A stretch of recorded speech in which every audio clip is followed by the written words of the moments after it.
Hello, and welcome back to yet another video. This is the 12th episode in a Naruto Uzumaki story in which a few little changes might have a significant impact. Knowledge provided early in Naruto's career converted him from a hopeless loser to a powerful and skilled shinobi. Historical differences that have long ago passed have resulted in a totally different consequence than we imagined. After you've finished watching, please like, share, and subscribe to the channel. To begin, please like, share, and subscribe to the channel. Let's get the party started. The entire arena was oddly silent as the two contestants stared each other down, almost as if they could feel the tension that was beginning to rise as the two contestants glared at each other, each waiting to see who would make the first move. You should give up, Neji advised as he decided to give the blonde a way out and save himself from the disgrace of losing. You will not win here today, it is your fate to lose here. Naruto blinked a few times as he tilted his head to the side, looking almost like he did not understand what the white-eyed prodigy was saying. My fate? Yes, that is right. It was your fate to lose to me. The moment I was made your opponent, your fate was set, Neji said, an arrogant smirk on his face. People are only as talented as fate allows them. A person's abilities are predetermined the moment they are born into this world. Kami, what is it with this guy? Asked Naruto, who was starting to get sick of hearing Neji's spiel about fate. Shaking his head, the whiskered blonde gave a derisive snort. Wow, listen to you flapping that mouth of yours. You know, with the way you go on about fate, you sound like fate's little whore. Neji scowled. Don't mock me dead last. The Hyuga prodigy calmed down again and smirked. It matters not what you say, fate has already made me the winner. You know, I think you would be better off as a priest than a shinobi with all this fate bullshit you're spewing. Naruto grinned, or perhaps I should say priestess. What with that long hair and your kimono, you're really pushing the definition of a gender bender, aren't you? Enraged at the insult, Neji charged towards Naruto, intent on wiping the smirk off of the blonde's face. However, before he could even get there, Naruto brought his hands into a ram seal. Kage Bunshin no Jutsu. 6 clones faced next to the blonde and charged at Neji, using their teamwork to keep the Hyuga prodigy from being able to actually dispel one of them. Whoa! Who knew that kid knew a jutsu like the Kage Bunshin? Kotetsu muttered. It is pretty impressive that he actually knows such a powerful kinjutsu, and a B-ranked one at that. Izumo added, I know some jonin who have problems making that many clones. Kotetsu smirked as he kept his eyes on the battle. It looks like this battle just got interesting. Neji grit his teeth as he blocked one of the clone's punches, only to be forced to jump back as another clone came in with a kick on his left. 3 of them charged in from the front in an arrow formation, while the other 2 came in from either side. Wait, there should be at least one more. He almost missed the clone that had come in directly behind him, where it managed to hit him in the back of the head and send him to the ground. At the last second, he managed to lash out with a hand and dispel the clone before he landed on the ground with a dull thud. Neji was forced to his feet as the 5 others came at him. He blocked the first one coming in, then twisted his body to the right, dodging a kick from the clone on his left. The 3 clones in front came in, one with a high kick, one who swerved to the side and tried to launch an attack into his torso, and the last one who came in hoping to take his legs out with a kick. The Hyuga prodigy managed to jump over the low kick, while flipping backwards to avoid the high kick. He then landed on the third Naruto's outstretched hand and managed to strike out with a chakra-enhanced knife edge and hit him in the face. He then leapt back and waited for the rest of the clones to attack. It was to his surprise that all of the clones suddenly went up in a puff of smoke. Several shuriken came out of the smoke and towards Neji, who scoffed since he had seen them coming with his Byakugan.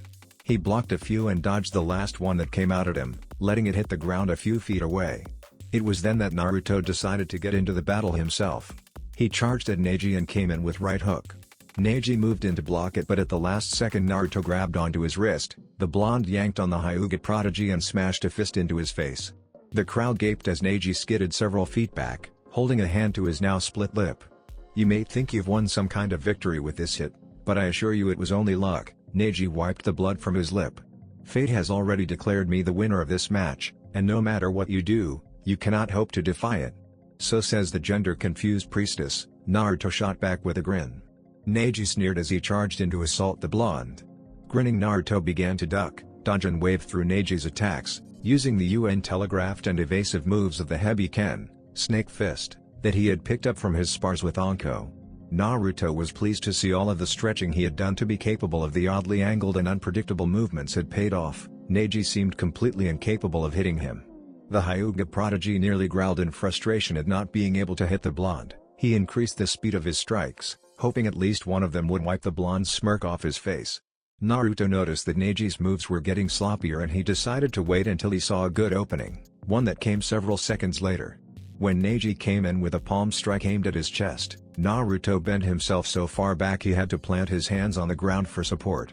He used a foot to kick Neji in the wrist, knocking his attack off course. Then he came in with his other foot and managed to smash it into the Hyuga prodigy's chest. Neji let out a gasp of pain as he stumbled back a few steps, rubbing his chest to try and massage the pain out of it. Naruto came at him again, this time getting in close and attempting to land a devastating number of strikes on the Hyuga's torso. However, Neji had gotten used to fighting Naruto by now, and was able to avoid all of the blows while trying to get in his own. Naruto was able to dodge the attacks, however he was forced to back off when a few of them got a little too close for comfort.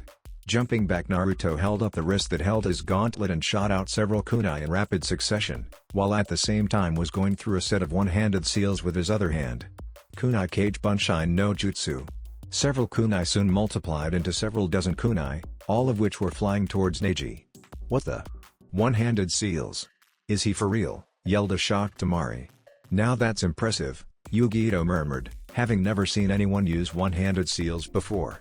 While it is impressive, I wonder why he hasn't used any other abilities yet? Nibi mused. Or Kyubi? Maybe he's trying to prove a point? Yu-Gi-Oh commented as she watched the battle, or maybe he doesn't need to. I doubt this Hyuga child is much of a threat to Naruto-kun. What could he possibly want to prove? I don't know, I just saying it may be something like that. After all, Naruto-kun doesn't seem to get along with him. The two of them not getting along was an understatement from what Yu-Gi-Oh could tell. Naruto seemed to have an extreme dislike towards the so-called Hyuga prodigy, and from what she had gathered from some of her conversations with her fellow blonde, it had started long before Neji's battle with Ayako during the preliminaries. Of course it could have something to do with the boy's attitude. Neji seemed to have some odd belief that fate controlled everything, and that fate somehow owed him because, at least according to Neji, fate was on his side for just about everything. At least that was the feeling Yu-Gi-Oh got the few times she had listened to the Hyuga prodigy. Realizing there were too many to dodge or block, Neji began to pour chakra through his tenketsu points, forcing more and more chakra out of his body before he began to spin. Hakuesho, Kaiten, he yelled out as a light bluto of spinning chakra formed around him, blocking all of the kunai and making them harmlessly bounce off the blue spherical shield. Hanabi gasped as she looked up at her father. Tosama, that's... Yes, Hiyashi said with a slight nod. The Kaiten, a technique of the main branch family. For Neji to have learned something like this on his own. Such talent is wasted in the branch family. Neji stopped spinning as the dome died down around him. He stood back up and smirked. You should have known such simple tricks wouldn't work on me.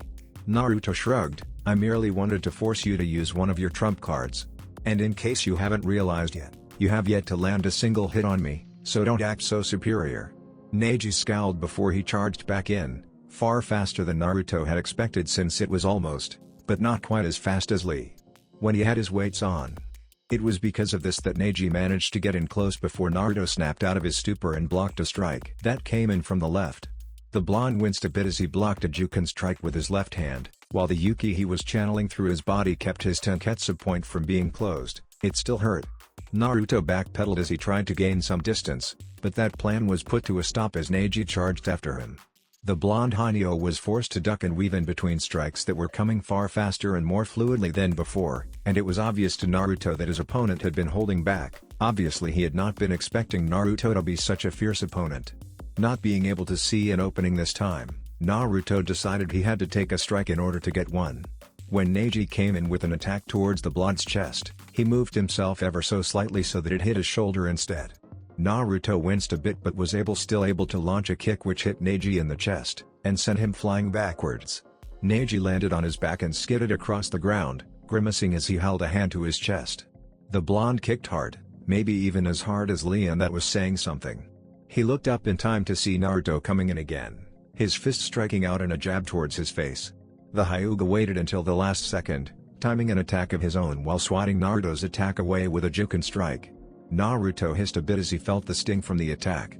Thankfully it did not stop him from dodging the next strike from Neji, before jumping back a bit to gain distance.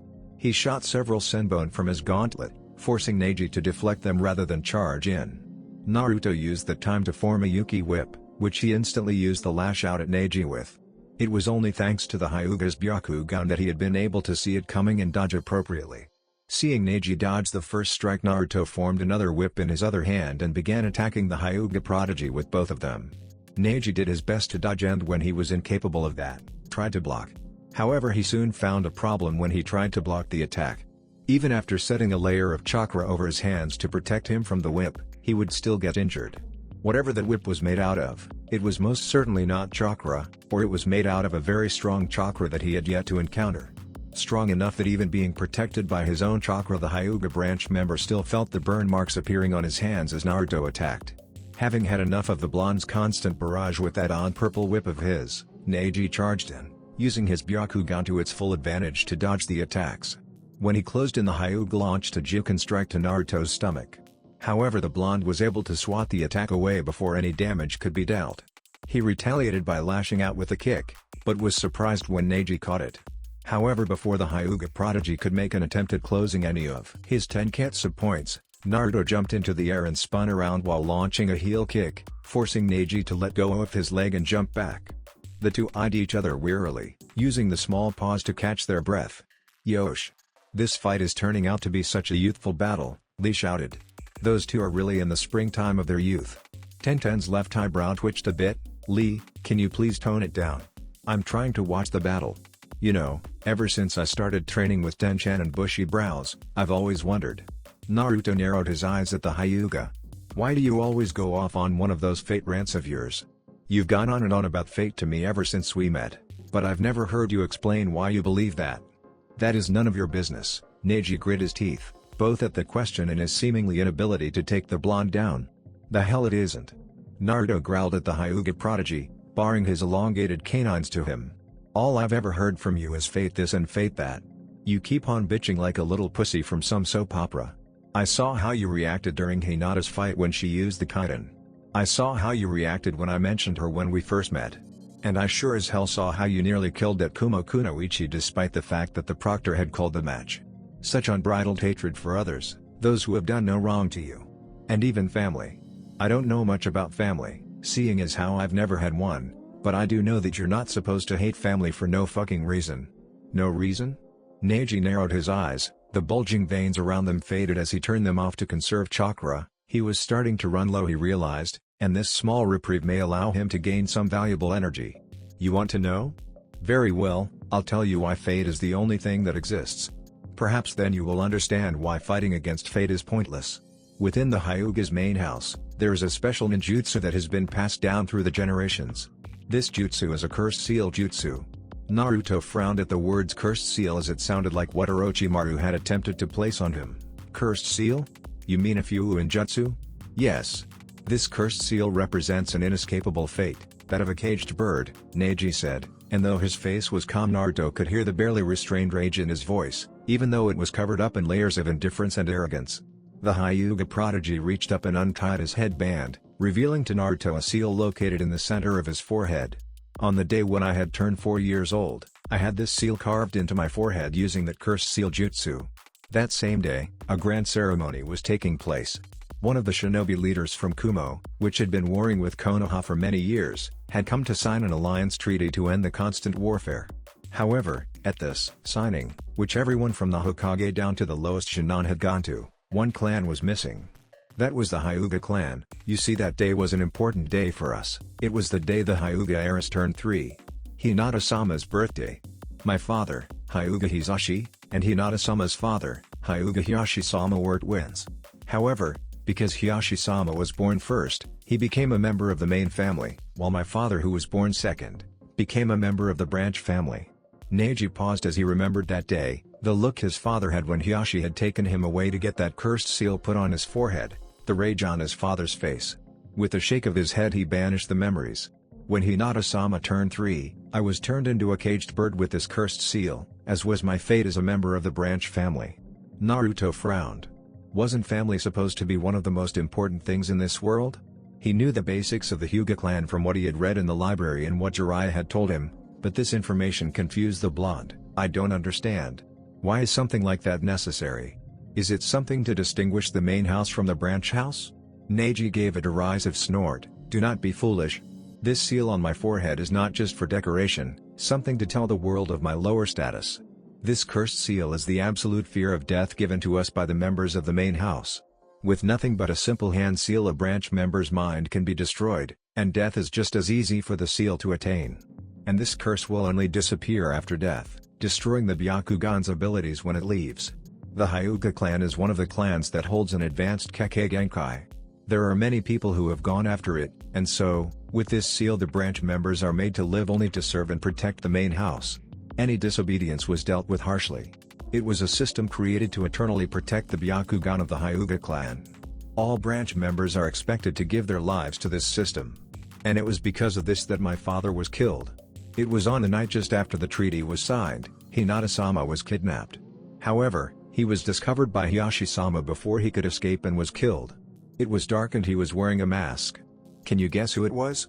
Naruto frowned for a moment before a look of understanding came to his eyes. You mean it was? Yes, it was the leader of the Kumo Shinobi who had just signed the alliance treaty. It had been clear that he was after the secrets to the Byakugan from the beginning. But with their leader killed in the failed attempt, Kumo made a demand from Konoha for breaking the alliance. Of course Konoha argued with them, and it had almost come to war. However Konoha had made an under-the-radar deal with them in order to avoid that outcome. Having grown a lot in the past 6 months, not just in body but in mind as well, Naruto was able to come to the conclusion about where this was going. They killed your father, didn't they? Neji set his mouth in thin line. Yes, they did. You see, Kumo had always wanted the Byakugan after seeing its strength in the Third Shinobi War. They had demanded the corpse of Hiyashi-sama, and in order to avoid a war, Konoha agreed and the war had been diverted. But it was not Hiyashi-sama that had been given to them that day. No, instead my father was killed to replace Hiyashi-sama. Everyone in the audience had gone silent as they tried to process this information. Hiyashi had bowed his head in shame. Neji did not know the true story of what happened, but it still brought immense sorrow to the Hyuga head to see his nephews suffering. The Raikage too looked rather ashamed. He had not agreed with the plan, and had in fact voiced his dissension over it, claiming they did not need the Byakugan and that to try and retrieve it was an act in pointlessness since Konoha would never willingly give up its secrets, and had they gone to war it would have been more costly for them than for Konoha. However, he had been the only one who had disagreed, at least, until the plan had failed and they lost both one of their shinobi and a chance at the Byakugan. He was glad that the Sun Daime Raikage had been executed because of the debacle. While the man may have been his father, he had always been more loyal to his village than his old man. After all, it was his father who had ordered the Hachibi to be sealed into his brother, and in a sense it was his father's fault that his brother suffered as he had due to that decision. More than that, the man had become so obsessed with getting the Byakugan that he had willingly risked war with another village when neither of them could have survived a war. Neither Neji nor Naruto noticed the varying reactions of the crowd as they stared at each other. They were twins, their strength was virtually the same, however their fate was decided the moment of their birth. Born first, born second, just by that, their fate had been sealed. Neji retied his headband as he looked at Naruto. Now do you see? Because of this seal I will never be free. You have no idea what it's like to have a curse like this, a burden you can never get rid of. Naruto closed his eyes as his hand went to his stomach, an act which caught the attention of many of the shinobi old enough to know what he held. Then the blonde's shoulders began to shake as a small chuckle came out. The chuckle soon turned into a laugh, which then turned into full-blown raucous laughter. What's so funny? Neji scowled, enraged that this boy was making light of his curse. You think I don't understand where you're coming from? Naruto's laughter subsided as he shook his head. I do know what that's like. To have a terrible burden placed on you from day one. To have the odds stacked against you simply because you were in the wrong place at the wrong time. A bitter smile made its way onto Naruto's face. So what? Who cares? What? Neji gasped, too shocked by the callous way Naruto dismissed his burden to even be angry. You stand here bitching and moaning about your fate, saying it's inescapable. That nothing you do and nothing you say will ever allow you to defy your fate. That's because nothing we do can change fate. Naruto shook his head and smiled. That's where you're wrong, Neji. And today, I will prove it to you by beating you into the ground. You can't prove anything. Neji turned his Byakugan back on and got in a stance. Because you are within my field of divination. Haki, Rakuchushu, 8 trigrams, 64 bombs. The Hyuga shouted before he rushed forward at speeds far higher than before. Haki, 2 palms. Neji struck out at Naruto with 2 palms, his hands a blur. Naruto dodged them with relative ease. 4 palms. Neji launched out with 4 attacks, yet none of them hit as Naruto continued weaving around the attacks. 8 palms. Getting frustrated, Neji increased the speed of his attacks. Naruto still dodged them, though he was forced to put in a little more effort. 16 palms. Hands becoming nothing more than a blur, the Hyuga prodigy lashed out. Yet not a single one got Naruto. 32 palms. Again Neji tried to strike Naruto, moving quicker than many of the Chunin and none of the Jonin could see. Naruto was forced to increase his speed in order to dodge the attacks. Haki, 64 palms. Neji sent out his last attacks, increasing his speed to the point that only a few in the crowd could ever hope to follow. Naruto tried his best to dodge them, however one of the strikes had finally managed to get through and hit him. Boom. However, all that did was make Naruto explode in a shower of electricity.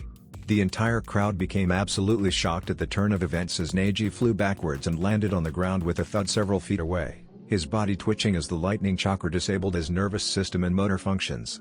He couldn't even feel anymore, much less move. Rai-Bunshine, lightning clone. The Raikage shouted as he stood up, how the hell could he possibly know the Rai-Bunshine? That's a technique of Kumo. Sarutobi frowned, I do not believe that was a Rai-Bunshine Raikage dono, let us watch and see what happens next. The Raikage looked over at the old Hokage before nodding and sitting back down. What the hell just happened? Asked Tenten as she looked at the burnt and twitching Neji. What kind of jutsu did Naruto-kun just use? Naruto-kun? Does she know him as well? Yugito asked herself.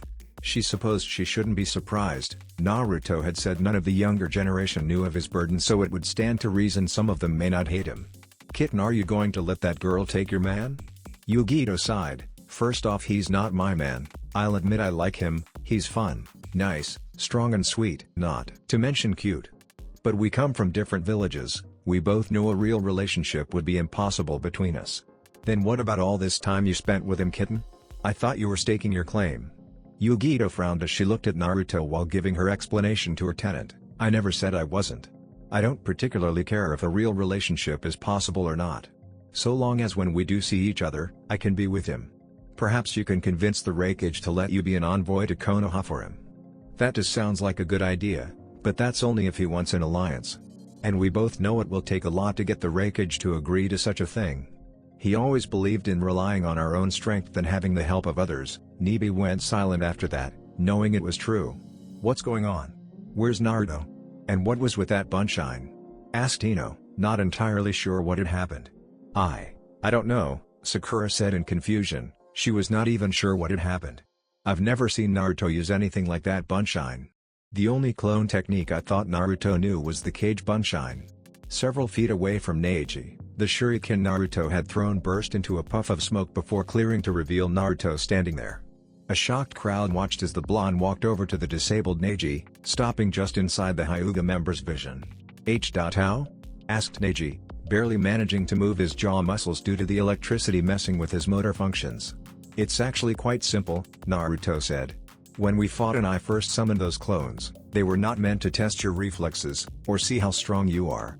I already had a fairly good idea of your strength from the few times I was around when you would actually spar with Lee. Naruto kneeled down so no one else but Neji could hear what he said. No, those clones were solely summoned to see if there was a blind spot in the Byakugan. While most people in the crowd were wondering what the blonde shinobi was saying, Hiyashi, who had mastered the art of reading lips, gasped. He of course knew of the blind spot the Byakugan had. The size of the blind spot depended on the strength of the user's Byakugan. It had always been a closely held Hyuga secret. For this boy to purposely find it was incredible, Hiyashi whispered. Hanabi looked up at her Tosan, noticing the look of shock on his face. She looked back down at the arena. How could Neji-ni-san be beaten by some peasant? Naruto smirked as he noticed Neji's shocked look. Yes, I always heard about how the Byakugan offers its users 360-degree vision. But then again, I've never been one to listen to hearsay. I knew there had to be some kind of weakness to a dojutsu of that caliber. He held up a hand as he began ticking off what he knew of the Byakugan's abilities. It can see through solid objects, chakra and even the tenketsu points, and offers 360-degree vision. Nothing so powerful can exist without having some kind of weakness, and since the Byakugan relies on sight, I figured it had to have some kind of weakness that dealt with one's vision. That clone that hit you from behind, you didn't even see it until its mass was about 15 feet behind you, and exactly 180 degrees behind you. Your blind spot is located there and starts off with a 5-degree radius that slowly expands in a conical fashion. The further you get away from the Byakugan user, the larger the blind spot is. When my Kage Bunshin attacked you, it had actually used the wall to push off the wall so that it was horizontal to the ground, letting me know how large your blind spot was and how close it had to be in order for you to see it. Naruto stood back up. After that I threw those shuriken. All I needed was for you to dodge one of them, then make sure I got you to move until that shuriken was behind you. After that it was a simple matter of getting you to talk so I could prepare. After you attacked, I used the time I spent dodging to channel my chakra perfectly so that I could do a seal-less and smokeless Kawarimi, replacing myself with a clone and then replacing myself with the shuriken and combined it with a simultaneous henge to disguise myself. Naruto rubbed his chin for a second before grinning. The clone was actually a creation of my own. It was really just a standard Kage Bunshin with one major difference. I had it prepared before I had even gotten to the stadium and hid it far enough away that your Byakugan wouldn't be able to find it unless you were actively looking for it.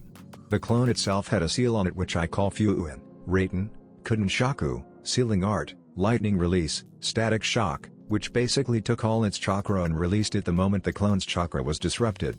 Everyone who heard this was gaping like a fish. To have planned so many moves in advance was genius. Something that reminded many of the shinobi present of the way the Yondaime Hokage, Namikaze Minato had battled. Yet here was someone who had been considered the dead last of his graduating class, coming up with a strategy that was so advanced that only Inara should have been able to come up with. Asuma had dropped his cigarette as he listened to the explanation given. Damn. I knew Naruto was good at strategy, given that he beat Shikamaru at shogi as often as he lost, but this is... damn. Who would have ever expected this from the dead last at the academy? Kurenai mumbled, seemingly in agreement with Asuma. Anko grinned as she looked at her best friend, and that's why he's my favorite Gaki. He just continues getting better and better. Unfucking believable, Kotetsu said with wide eyes and a gaping mouth. You can say that again. Izuma said, currently unsure what to think since his mind felt like it had been put into an oven and deep fried. Unfucking believable. Just so you know, I failed the academy a total of 3 times before I was able to graduate. If Neji could have gasped he would have. Because every year, there was this one jutsu that I could never get down.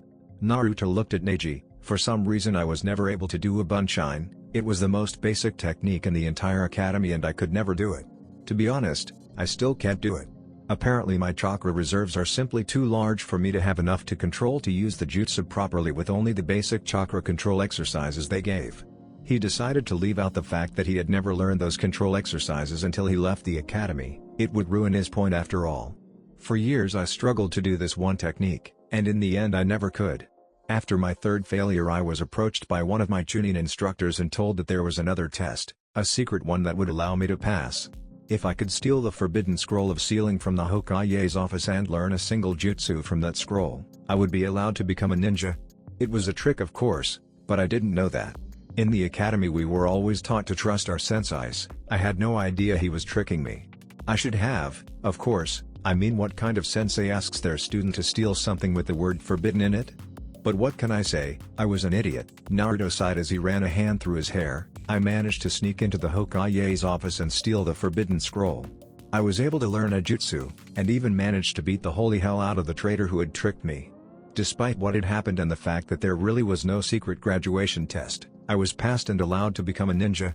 And with the help of my grandfather figure, I was able to gain a powerful method that only I can use to become stronger. Everyone who had not heard this story looked at the Jonin in shock. Not only because of the story itself, but because he had actually succeeded in gaining strength. Neji himself just listened in shock as well, not sure what he would say even if he could talk. For the past 6 months, and with the help of some new people I met and made friends with, I was able to learn everything I had not at the academy and then some. I worked hard, pushing myself to the limits every day. I experienced pain, hardship and even learned what it felt like to lose someone important to me. It was here Naruto paused before deciding to press on. He had gone this far with his little story so he might as well go all the way. On my first C-rank mission my team and I went up against foes far beyond my team's capacity to deal with, and on that same mission. Naruto grit his teeth a bit and swiped a tear that threatened to fall from his eye. On that same mission I lost the only person who had ever truly professed her love for me. Up in the stands the eyes of Tenten, Sakura, Ino, Yugi Ito, Lee, Temari and several others had their eyes widen.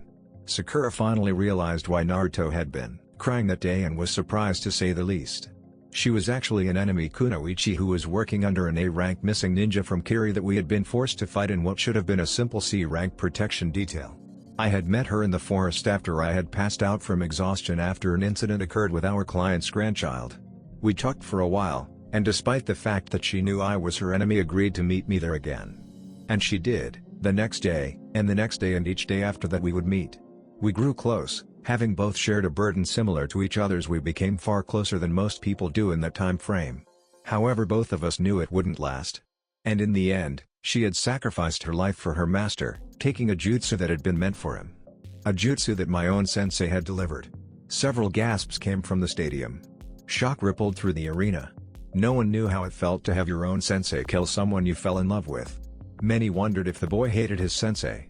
Naruto closed his eye and sighed, "So believe me, while I don't know what it's like to lose family, I do know what it's like to lose a loved one.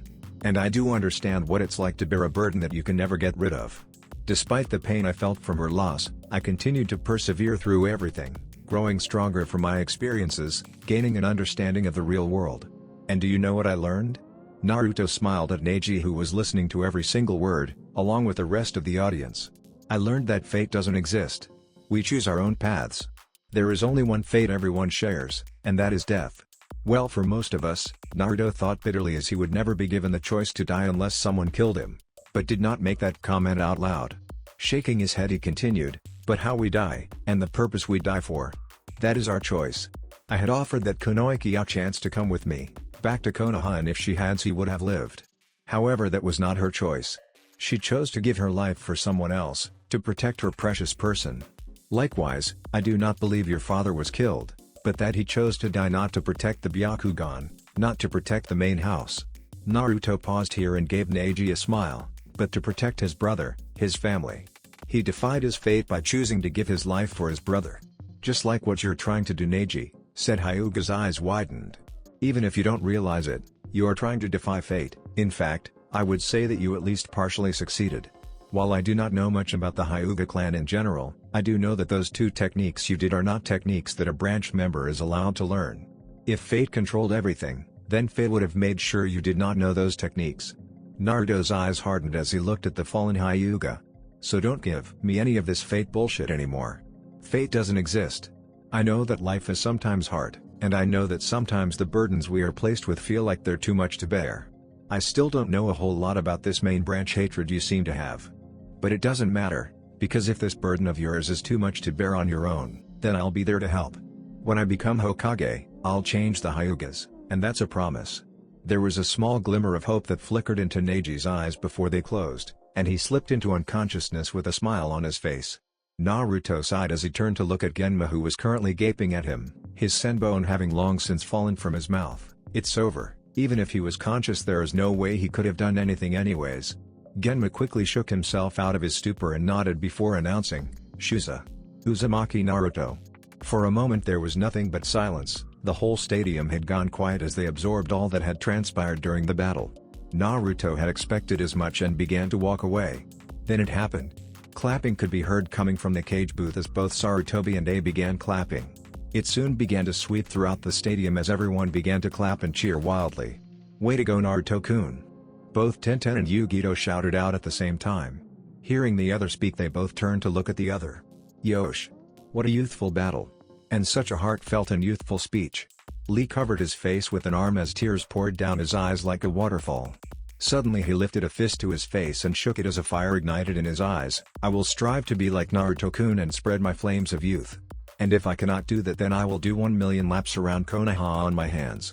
And if I cannot do that, then I'll..." Everyone except Tenten, who was used to Lee's antics, backed away from the Jonin, who began shouting about youth and making ridiculous challenges to himself that got more ludicrous and more grandiose as time went on. Many of them wondered if he had lost his mind.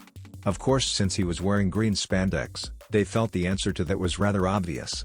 Tamari looked at the blonde, replaying his speech in her head. She was not sure what to think about the blonde shinobi. He was a lot different from other ninja she had known. But she had to admit, the battle and speech afterwards were most impressive and heartfelt. "It's too bad he'll most likely be dead before the end of the day. That's showing him, Naruto," Sakura shouted as cheered her teammate on. "I can't believe how badly he beat Neji," Ino said as she clapped and whistled.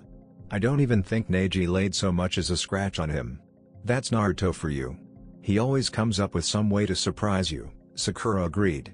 Asuma chuckled a bit as he clapped. That was quite the speech, ni? I have to admit, I never expected something like that, Kurenai replied.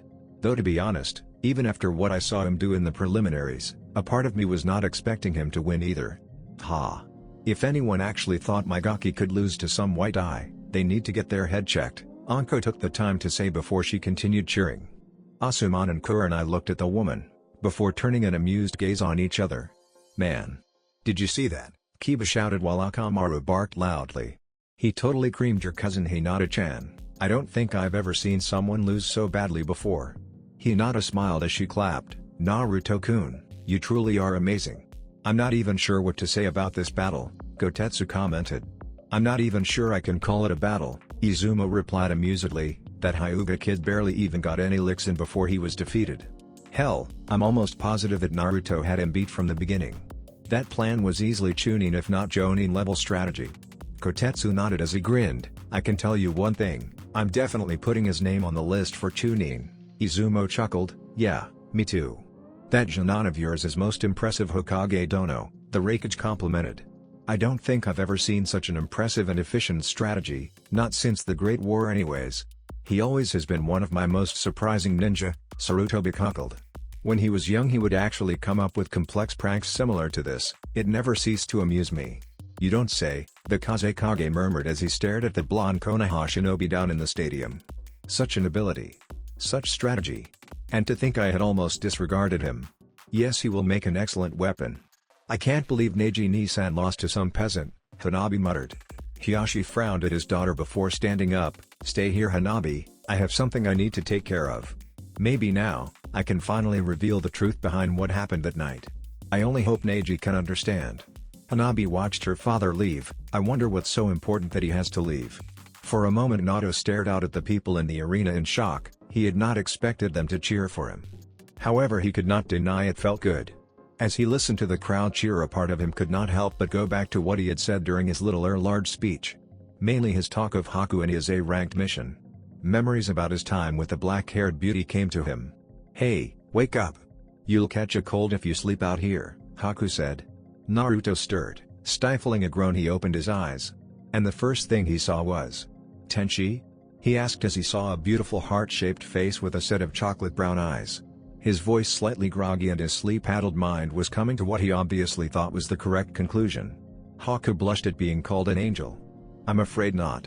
If I was, you would have to be dead in order for us to meet. Naruto turned around and grinned as he saw Haku walk into the clearing. Hey Haku-chan. How are you doing? He blinked when he noticed that her chest was decidedly larger than last time. Haku, noticing where he was looking, blushed and, despite being fully clothed, covered her chest. You know, it's kind of embarrassing when you look at me like that. Huh? Naruto looked at her face before his eyes widened as his face took on the hue of a tomato. Oh no. I was surprised because because of yesterday and all. And Haku giggled as Naruto got completely flustered. It's okay, I suppose it would be surprising. I usually wear chest bindings to hide them. Oh, Naruto said in realization. So how about we start again? He asked sheepishly. How are you doing? I know one thing you can give me, Haku said with a small blush. Naruto tilted his head to the side quizzically as he looked at her. Really? What's th? Naruto was cut off and his eyes widened in shock when he felt a pair of warm, soft lips press against his own. His entire body froze in place, and it felt like someone had lit him up with the Amaterasu flames. When she noticed Naruto was not responding, she pulled back and gave him a pout. You know, when someone kisses you, you're supposed to kiss back. That is to say we and you kiss and Naruto tried, the red on his face increasing several shades. Haku sighed, even she knew how to kiss. Looks like this is something we're going to need to work on. With that she claimed his mouth with her own, and even after Naruto started to respond their lips had remained locked. He remembered all of the times they had shared before the battle on the bridge. However, unlike most times, none of these memories brought any pain, and he smiled as he remembered the good times he had with Haku. He felt an odd sense of relief sweep through him, almost like a gentle breeze or a calming rain that was cleansing his soul. Maybe there was something to all that talk about cleansing the soul by speaking about your past, though he doubted it meant telling the whole world about it. But hey, if you're going to do something you might as well go all the right? Why do anything half-assed, when you can go big? Naruto shook the thoughts and feelings away as grinned at the crowd and held up an arm to wave at everyone cheering for him. As he waved, he became surrounded by a swirl of leaves and disappeared, using sunshine to appear in the fighter's box. When he did, the first thing he saw was Yugito, who had come up to him with a soft smile. "You did an amazing job out there, Naruto-kun." She leaned in and planted a small kiss on his cheek, making him blush red enough to rival Hinata. No one noticed the glares coming from two of the other contestants, though Naruto did wonder where the killing intent that had just appeared was coming from. Thanks Yugi-chan," Naruto said as turned away from her, not even able to look in her direction. His reaction caused Yugi to smirk. "Naruto-kun, who is this?" Naruto turned to see Tenten giving him one of those sweet "if I don't get an answer from you right now I'm gonna stick you full of kunai" smiles. This is Yugi-chan," Naruto said, sweating nervously from the bun-haired girl's smile. "I met her during the 1-month hiatus and we sort of hit it off." Tenten's eyes twitched, but she held her smile in place. "Oh, so she's a friend?" She stressed the word friend. "That's right," Naruto said, not understanding what her tone meant. "Is something wrong?" "Nope, nothing's wrong," Tenten chirped. She turned to Yugito and gave her a large smile as she held out her hand. "I'm Tenten, Naruto's good friend." Yugito noticed the inflection in her voice and, unlike Naruto, who was still fairly oblivious, knew what it meant. "So this girl wants to stake her claim on him, huh? Good luck with that." Yugito doubted that anyone could truly claim Naruto. Given what she knew of the boy, and what she had just learned from his speech, she doubted that Naruto would want a steady relationship anytime soon. Still, that was no reason to be rude to one of his friends, so she gave the girl a smile and shook her hand. "Yugito, it's a pleasure to meet you, Tenten-san." Naruto's sweat dropped. "Q-chan? Is something wrong with Ten-chan? She seems kind of angry." Kyubi sighed. Honestly, for someone so intelligent he could really be dense. "I have no idea, Naruto-kun. Maybe you should ask her." Well, she for one was not going to give him all the answers for his relationship problems, especially since none of these little girls were worthy of being with her container. Instead, she decided to focus on a different topic. "You know, you really did a good job out there. I was actually impressed with your performance." Naruto felt a warm energy coming from the seal that he started associating with Kyubi, feeling positive emotions towards him, a rare occurrence if there ever was one. It had only started happening sometime last week, and even then only 2 times before. But when he did something, or said something to Kyubi that was nice or made her proud, sometimes an odd but not unpleasant warmth would come out from the seal. He smiled even though she could not see it. "Thanks Kyubi, that means a lot coming from you." Within her seal, Kyubi smiled for a second before it left. She closed her eyes for a moment before heaving a sigh. "Are you proud of him?" There was a few moments of silence before the voice answered, "Of course, he truly is his father's son." There was a slight pause before the voice spoke again. "And what about you?" Kyubi frowned. "I don't know what you mean. I'm just glad that he has not proven to be a disappointment. I would have been rather upset if all the training I gave him went to waste." The voice gave off a laugh. "I think you do know what I mean. But I won't be the one to tell you. You'll have to figure it out on your own." Kyubi scowled as she listened to the voice. "Do not be so full of yourself. You know nothing about me. Do not presume to lecture me on how I might feel." However, the voice had already left, leaving Kyubi alone, much to her frustration. Several miles outside of Konoha, Jiraiya just finished disposing of another group of shinobi who were preparing a summoning seal, along with a handful of Anbu. He knew that he would not be able to find all of the enemy shinobi and summoning seal arrays that his snake of a former teammate had placed, but every little bit they could find helped. As he wiped the blood from a kunai he had used to slit the throat of one of the enemy ninja, he looked over at the stadium. "I wonder how the Gaki's doing? His battle was first, so it should be finishing up soon." Jiraiya-sama, one of the Anbu, walked up to him. "We have located another summoning seal array 1 mile east of here." Sighing, Jiraiya nodded. "Then let's head out. The more of these summoning seals we destroy, the better off Konoha will be." "Hi." The Anbu all gather around Jiraiya as they took off through the trees. A dozen miles away in a more secluded section of the forest, Gaara growled at anything and everything, especially the people who were taking his cage closer to Konoha. Had it not been for the seals on the cage that suppressed his chakra, he would have already killed everyone here so that he could find the one person who could prove his existence. Where is he? Where is Uzumaki? Mother must have his blood. I must prove my existence. Haki, Rakujuchu, 8 trigrams, 64 palms. The 8 trigrams 64 palms is a maneuver of the gentle fist fighting style. It is reserved only for the main branch of the Hyuga clan, though capable branch members are able to reverse engineer it. This technique is used to close off the flow of chakra through 64 chakra points off an opponent's chakra pathway system. This eliminates their ability to use chakra for quite some time and makes it difficult for them to move. Once someone is within range of the user's field of divination, he or she assumes a gentle fist stance and begins to deliver the attack. First, 2 consecutive strikes to make 2. Second, another 2 consecutive strikes to make 4. Third, 4 consecutive strikes to make 8. Fourth, 8 consecutive strikes to make 16. Fifth, 16 consecutive strikes to make 32. Sixth, another 32 consecutive strikes in succession to make a total of 64 strikes. Each set of strikes is done at an exponentially increasing pace and strength. The attack not only disables the enemy but also knocks them back with every set of strikes. In the anime, a minor version of this technique is called the 8 trigrams 32 palms technique, and the doubled version of this technique is called the 8 trigrams 128 palms technique. Naruto looked back and forth between the two women who were on either side of him. Yugito was smiling, looking content, and nothing seemed to be bothering her. And this was in spite of the glares and slight killing intent Tenten was directing towards the blonde woman. Naruto had no clue what was going on. Even with all the time he had spent around members of the opposite sex, he had never been in a situation like this before. However, even though he was not sure why Tenten seemed so angry, he suspected that it had something to do with that kiss Yugito gave him. He looked over at Tenten, who was shooting Yugito a heated glare. The moment his eyes made contact with hers, however, she looked away. Naruto frowned for a moment before placing a hand on her and giving it a gentle squeeze. Even if he was not sure why she was so angry, the least he could do was let her know he was there for her. It seemed to work as Tenten's killing intent slowly vanished. Sighing, he looked over at Yugito, who noticed his gaze and turned a grateful smile on him, causing him to smile back. Naruto turned his gaze back to the arena where Lee was standing, waiting for Uchiha Sasuke to show up. "Sir, Uchiha Sasuke still hasn't shown up," Raito whispered into his Hokage's ear. "The crowd is starting to get restless," Sarutobi sighed in both disappointment and worry. Raito was right. The Hokage could hear boos being shouted out. People wanted action, especially after seeing such an incredible battle from the previous match. "It seems we have no choice," Sarutobi said. "Uchiha Sasuke is hereby disqualified from the Chunin exams for being late."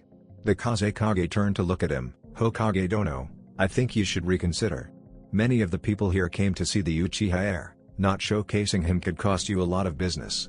On the other side of Sarutobi, the Raikage raised an eyebrow. "Why do you care if the Uchiha shows up so much? He's not your shinobi. If what you say is true, then this would give you more business opportunities. Besides, even if he was your shinobi, being on time is a vital task for any ninja. How can you expect someone to react in a timely manner for something more serious like an S-rank mission where he needs to meet with an important contact, or assassinate someone who only becomes vulnerable at a certain time, if he cannot even be on time for something that is important to his own career?" He shook his head before looking back over to the arena floor, his point on the matter made clear. "No, I believe this Uchiha Sasuke should be disqualified, regardless of his clan. Unless the Hokage is into showing favoritism." "You make a good point, Raikage Dono," Sarutobi nodded his head in agreement. "It seems I have no choice but to disqualify him." He looked over at Raito. "Tell Genma." Raito nodded and prepared to disappear within a sunshine. The Kazekage seethed. "Damn it. Starting my plan relied on Sasuke-kun and the Uzumaki to fight. Now I'll have to find another battle to be my signal."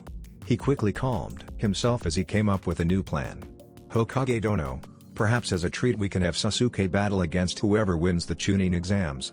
At least that way, those who have placed a bet on the young heir to win will not have their money go to waste." "I did not know you were a betting man, Kazekage Dono," Sarutobi frowned, but did not allow any other feature on his face to change. He looked over at the Raikage with a questioning glance. Understanding what the aging Hokage wanted, the Raikage gave a grunt of assent. "I don't see why not. So long as Uchiha Sasuke is not technically eligible for Chunin, I don't care." Sarutobi nodded and looked over at Raito with a nod, prompting him to sunshine down to the arena floor. Genma nodded as he listened to Raito.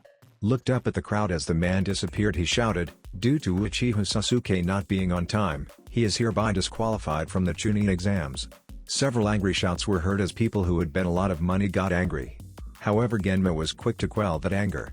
"However, as a special treat for you all, the winner of the Chunin exams will face Uchiha Sasuke after the exam has ended. But he will not be allowed to get a promotion." That seemed to satisfy most of the populace as they all quieted down. "What the fuck? Naruto shouted as his hands tightly gripped the railing. Who the hell allowed that to happen? He growled as he looked down at the arena floor. I should have realized that team would get some kind of special privilege, even if he didn't show up for his battle. Calm down, Naruto-kun. Yugito placed her hand on one of Naruto's own and began to rub the back of her hand with her thumb. There's no sense in getting angry.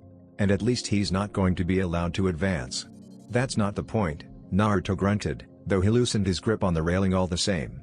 If it were anyone else they would have just been disqualified, but because he's the last Uchiha he's still going to get to battle the winner, who by that point will likely be tired enough that they won't be able to put up as much of a fight. That damn team has had everything fed to him on a silver platter, because people like those bastards on the council are so enamored with that damned monkey eye of his. We're looking at favoritism at its finest. Honestly, it was times like these where he could truly say he disliked Sasuke and the council. The raven-haired Jonin was always receiving special privileges like this, even in the academy. Naruto could not recall the number of times Sasuke had been offered special training outside of school by instructors looking to gain favor. There had even been a rumor once that he was going to be allowed to graduate early, though that at least had proven to be just a rumor. Still, the fact that the people of Konoha continued to show such blatant favoritism over what Naruto thought was a ridiculous and overrated jujutsu was just frustrating.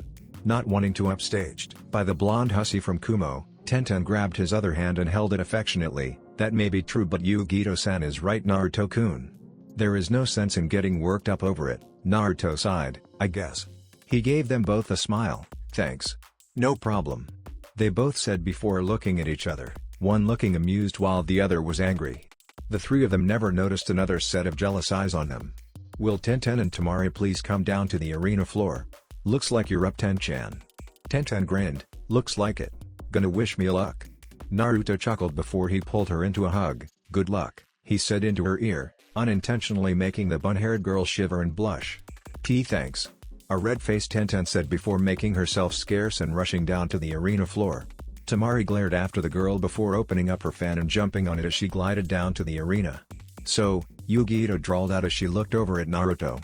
That Tenten girl is close to you? Of course, Naruto answered, not quite understanding where she was going with this. She's probably my best friend out of everyone in Konoha. In fact, she was the first friend my age I ever made. Yugito's eyes softened a bit as realization set in. She knew what that was like. She may have friends now, but it had not always been like that. Jinchuriki in most villages rarely ever had friends, so the few they did have meant more than anything else. It didn't mean she wasn't still gonna tease him though. She gave him a coy smile. So just how close are you and that girl? Naruto just gave her an owlish blink and spoke with an eloquence that only he could accomplish. Huh? Yugito chuckled. I mean, is she your? She held up her pinky finger and wiggled it. No. Well, I don't think so. What I mean is she and I Yugito grinned as Naruto turned bright red. Meanwhile, everyone else in the booth just stared at him. Aww. You're so cute blushing like that. Despite his blush, Naruto attempted to give the Catwoman his best bastardized Uchiha scowl. It didn't work as she giggled. There's no need to be so worked up. Yugito leaned into his ear and in a seductive voice whispered, but if she is your girlfriend, do you think she would be willing to share on occasion? Naruto actually had to cover his nose as it threatened to send him into blissful unconsciousness from a nosebleed. What the fuck is going on? Girlfriend? Sharing? Is she fucking serious? To say that Naruto was confused would be like saying Orochimaru had a small fetish for little boys, or Jiraiya was a little pervert. Understatement simply didn't begin to cover it. Even with all the social interaction he had been getting recently, nothing could have prepared him for that statement. You know, this situation kind of reminds me of Chapter 12 from Icha Icha Tactics, Kyubi commented, actually finding herself amused by her tenant's reaction. While she, herself had never used seduction to actually tease a human, preferring to go straight in for the kill and bring them under her will, and did not much care for this woman flirting with her container, she could not say that watching her container getting so worked up wasn't at the very least mildly amusing. Maybe I should try something like that too. She shook the thought off before it could finish forming. If she tried to manipulate the blonde in any way, Naruto would no longer trust her, and then there was her. Kyubi had no doubt she would stop her from attempting anything. Naruto blinked for a moment. You know what, actually wait a minute. How did you know that? Kyubi smirked. Well, since I'm stuck here all day and you're sometimes busy, I decided to revisit some of your old memories. I must say, for an old lecture, that Jiraiya character writes some good stories. Q-chan? You're not a pervert, are you? Kyuubi paused for a moment as she wondered what she should say to push him over the edge. She shrugged for a moment before speaking, "Naruto-kun, in this world you will learn that everyone is a pervert to some degree or another. It's just a matter on how perverted. But to answer your question, no, I never really thought about having sex or being intimate with anyone. I never actually cared for any of the human males I manipulated with my skills in seduction, kitsune illusions and natural charm, and quite frankly, they were so far beneath me that I would never soil myself by sleeping with them. Being intimate with a human is the same as if I had just gone out into the woods and found some random fox to rut with. Disgusting.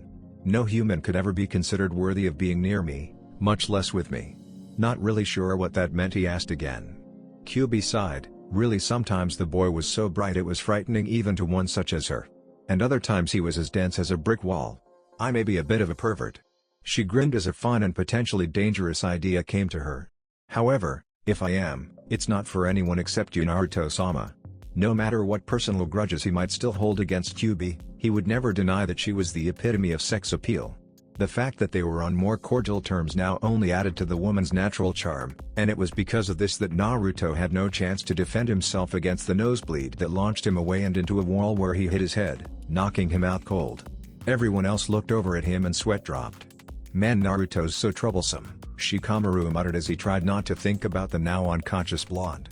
Yugito blinked before walking over to the passed-out blonde and attempting to wake him. "I wonder what that was about?" "I want a clean match, you two," Genma said to the two girls, having noticed the blonde one leaking some killing intent at the other. He shook his head as he cleared any curiosity he felt and started the match. "Ready? Hajime." The moment the match started, Tenten leapt back and threw several kunai at Temari. However, a quick swing from her fan left the blonde Sunakunoichi completely uninjured. "I'll show him I'm a better woman than this little girl and that other blonde." "I missed." Tenten looked at Temari in shock. "But I never miss." She narrowed her eyes as she saw the blonde smirk at her, and showing off her iron fan, which was now 1/3 of the way open to reveal a single orb. "You see this orb on my fan? It's really a star, and the instant it reaches the 3rd star it's game over for you, little girl." Tamari's smirk increased when she saw the snarl on Tenten's face. "I knew it, those wind-type jutsu will make it impossible for me to defeat her from a distance. I need to get in close." With that thought in mind, Tenten unsealed a katana and charged at Temari.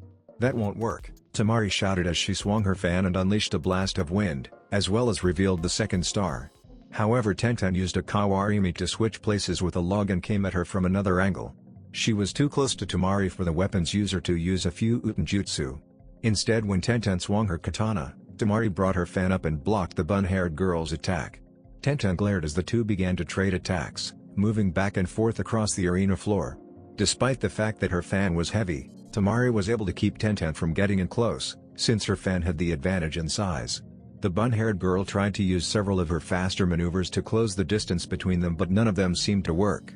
Coming in with a diagonal slice from the top, only for Temari to move back. She would launch a horizontal slash from the left, but the blonde merely stuck her fan out and blocked it. Glaring, Tenten made several dazzling spin attacks to try and push Temari's large fan away, before thrusting her sword towards the blonde's chest. However, Temari ducked and used the tip of her fan to catch the blade, closing the fan to lock the blade into it. She pulled and yanked the sword out of Tenten's grip. The bun-haired girl jumped back and grit her teeth, while Temari smirked. "What are you gonna do now, little girl?" Tenten growled. "I'm going to turn you into a pincushion, that's what." She jumped into the air and pulled out 2 scrolls behind her back, unrolling them as she called out her jutsu.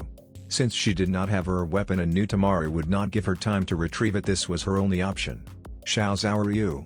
Volley after volley of weapons rained down on Temari.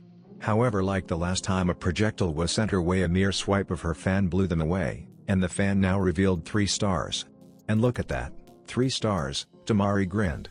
"I'm not done yet," Tenten shouted as she manipulated chakra strings on her fingers to lift the weapons in the air, and then launched them at Temari. "You lose, little girl."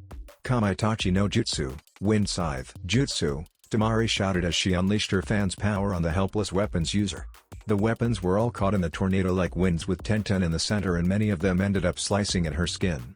Tenten had never been defeated so badly in her life. It was humiliating as well as painful, and now she wished it would simply end. It was an act of mercy for her when she blacked out. However, that did not stop gravity from taking her back down, sending her back to Earth, where she would be in for a painful awakening. especially since Tamari was feeling particularly vicious today, and had set her fan down under the weapon's mistress, hoping to add injury to insult. Smiling, she waited for the girl to fall on her fan and crack her back. It wasn't to be. Having seen what Tamari intended to do, Naruto used the same speed technique that he had saved Ayako with to get to the bun-haired girl just in time to catch her. He ignored the feeling of his calf muscles tearing as he cradled the bun-haired girl in a bridal-style carry. Tamari gaped as Naruto just appeared on top of her fan and caught Tenten. 1 second the weapon's user was all set to fall, and the next the whiskered blonde had just appeared on her fan. Her astonishment left her as Naruto turned a heated glare on her. It was a look of disgust and anger. He did not say anything, just looked at her before he hopped off the fan and left with the bun-haired girl in his arms.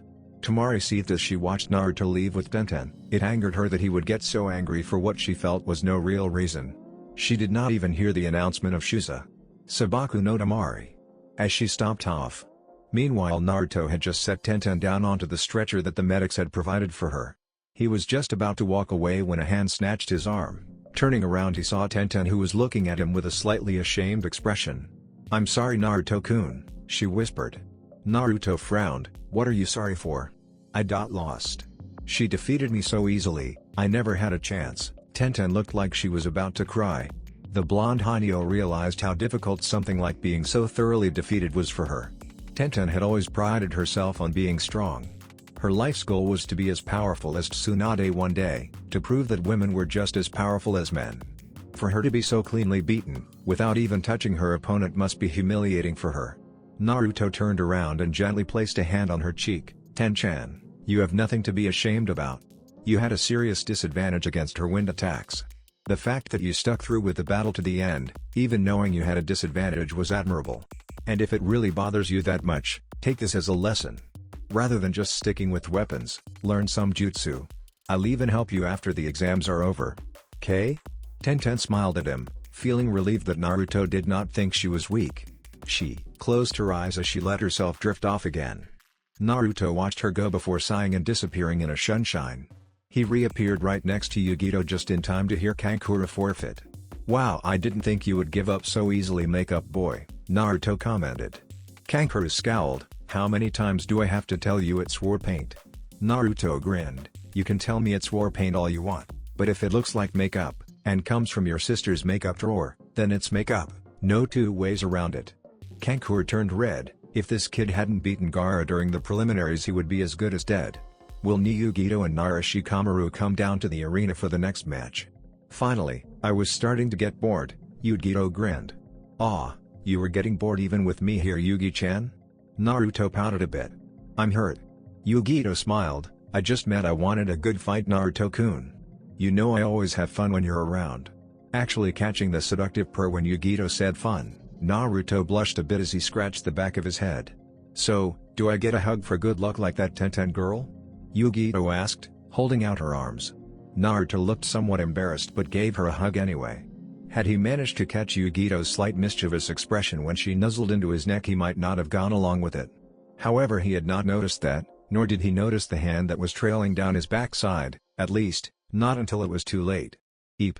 Naruto looked absolutely mortified as one hand went to his mouth while the other went to his backside. The others still in the fighter's booth snickered, while Yugito grinned and gave him a wink as she jumped onto the arena floor. "Oh no! Did I just eep?" "Yep. You did. With a capital E. I might add." Kyubi held her stomach as she laughed, finding the boy's reaction to that Yugito woman to be highly amusing. She had not seen anything this entertaining in a long time. Seriously, if she had been able to see what her other containers had done, and seen them get into situations like this, she may not have been so bitter about getting sealed. Of course they were both women, so maybe they would not have gotten into these situations. Actually, the chances were good they would just have had to deal with some sexist pigs who thought with their other head.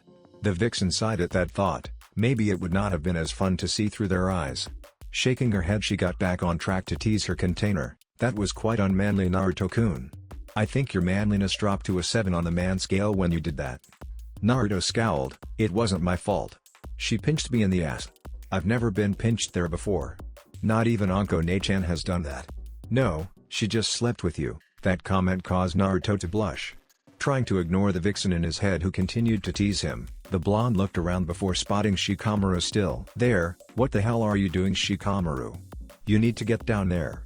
Man, this is too troublesome. I think I'm just going to quit. Shikamaru looked like he was about to raise his hand. However, Naruto was having none of that as he smacked him in the back, hard. Go get him, Shika! Naruto shouted as the lazy Nara fell down to the arena floor. Shikamaru looked up from where he was lying to see the blonde giving him a large grin. Damn that troublesome Naruto. As he refused to move, people began to boo, some even going as far as to throw trash at him. However, he did not listen to them as he looked up at the clouds. Man, I wish I was just a cloud. All they ever have to do is go where the wind takes them. Yugito tapped her foot impatiently as the lazy Nara continued to lie on the ground. Hey! If you're not going to battle, I'm going to come over there and fry you. Shikamaru sighed as he got up, and slowly made his way to the center of the arena. This is really troublesome, you know that? Why do I have to be in this stupid exam? If you didn't want to be in the exam, then why did you enter in the first place? Yugito asked, confused now. Because if I didn't, then Ina would have thrown a fit, and then she would have told my mom, and then she would have thrown a fit.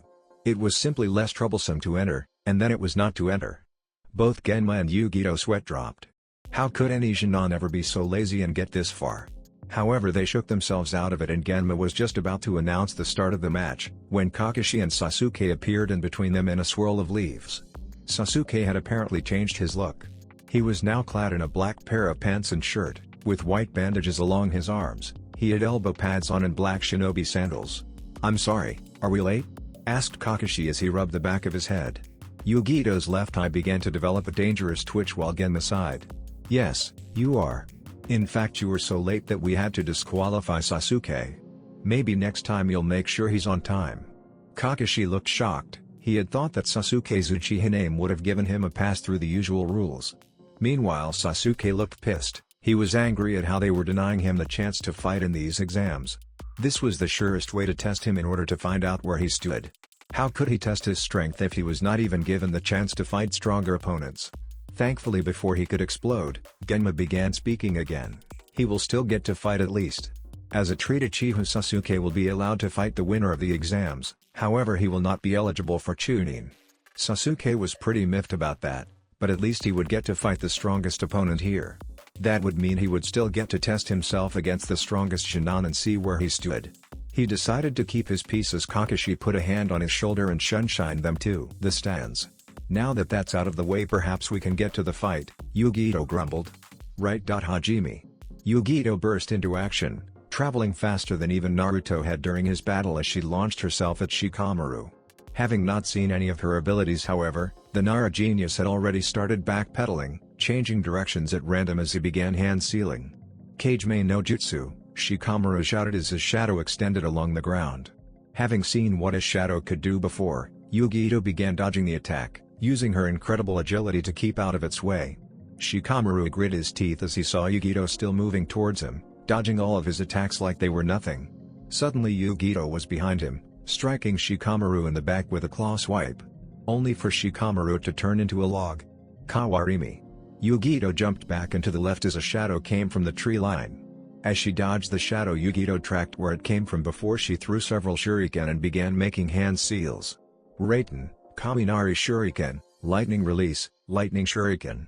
Lightning burst from the shuriken as they went into the trees, reducing several branches to cinders, and forcing Shikamaru to jump out. Yugito ran at him, dodging the shuriken that came her way. However, she caught the last one by sticking her finger in the small center and then sent it back nearly 3 times as fast. Shikamaru tried to dodge but was cut in the arm.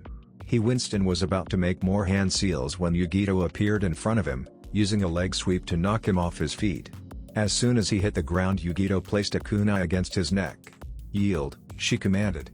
Shikamaru muttered a quick troublesome, I yield. Shusa. Ni Yugito, Genma shouted. Yugito smiled as Shikamaru got back up and muttered another troublesome before walking off. Yugito used a Rai Shunshine, Lightning Shunshine, to get back to the fighter's booth. The moment she did, Naruto grabbed her, picking her up by the waist and twirling her around, getting an eep from the blonde kunoichi.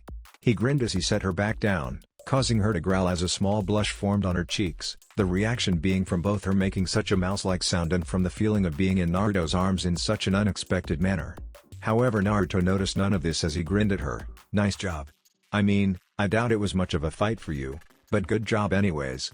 Yugito tried to glare at the blonde, Unfortunately his smile was infectious and she ended up grinning too. Thanks. The battle had been easy, she wasn't a Jonin level kunoichi for nothing. But it was still nice to hear praise. For the start of the second stage, will Uzumaki Naruto and Rock Lee come down? Yosh. It looks like this is our battle Naruto-kun, Lee shouted as he pumped his fist into the air and jumped down to the arena floor. Naruto chuckled at his enthusiasm before looking at Yugito with a grin. Deciding to get back at the blonde kunoichi for what she had done earlier, he spread out his arms and gestured for her. How about a hug for good luck? Yugito smirked. Nice try, but I'm not that naive. I do remember the stories you told me about all the pranks you committed after all. What? Naruto pouted. You don't think I would actually try to get you back for squeezing my ass in public, do you? Yugito smirked. Yes. Deciding it might be appropriate, or at the very least nice to get even with the blonde Kumo kunoichi for all of the teasing she had done, Naruto took a page from Anko's book and snapped his fingers as he gazed at Yugito's derriere. Damn. And it's such a fine-looking ass too. Yugito blushed as Naruto jumped down to the arena floor.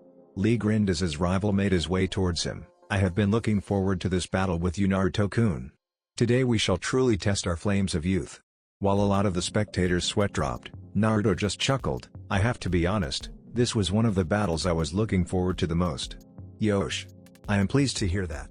I will strive to make this battle my most youthful yet. Lee pumped his fist into the air. And if I cannot do that, then let's just get the match started, Naruto interrupted as he got into his taijutsu stance and a more serious expression crossed his face. Lee was a tough opponent, tougher than Neji in his opinion. If Lee ever took off his weights during their spars, Naruto was sure that Neji would lose before he even knew what hit him. What do you think, Izumo? Kotetsu asked. You think that Lee kid has a chance? Izumo frowned in thought. I don't know. With what Uzumaki has been showing us, I'd normally say not a chance in hell. But he's the dead last of his class like Naruto, and he was trained by Guy, so I guess we'll just have to watch. Kotetsu turned his eyes back to the match. Genma looked between the two opponents as he raised his hand. Hajime. Lee shot off like a rocket, blasting towards Naruto and attempting to hit him with a right hook. However, Naruto had been fighting Lee for a while now, and recently had been fighting Jiraiya. That combined with his recent demonic changes made it seem like Lee was moving much more slowly. As soon as Lee's fist shot out, Naruto was in motion, swatting the fist away and knocking Lee off balance as he leaned in and sent his own fist into Lee's ribs. Oof. Lee stumbled back, holding on to his ribs, which felt like they had been compressed by the blow. That was an excellent shot, Naruto-kun. You have gotten much faster, I see. That's right, Naruto said in a more serious voice. Which means you can't afford to hold back on me, Lee. Release your weights. Lee looked at Naruto in surprise before turning his eyes towards his sensei. However, all he got for that was a punch to the face. Don't look away from your opponent, Lee, Naruto said. You can't go to Guy for answers when you're in the middle of a battle. In the middle of a battle, your sensei won't be there to hold your hand, and it will be up to you to make the call on when you release your weights. You know that as you are, you won't be able to defeat me. With your weights on, I'm simply faster than you. Lee frowned for a moment. He had always been told to only unseal his weights when he had to protect many important people. It was the only reason he had not fought Neji without his weights. However, Naruto made a valid point. Guy-sensei would not always be there, so he would need to use his best judgment when in battle. You are very right, Naruto-kun. Very well. Lee pulled up his orange leg warmers to reveal a set of weights with the kanji for guts and determination, the motto for the Goken style. Up in the fighter's booth, Kankuro snorted. What does he think a little weight is gonna do?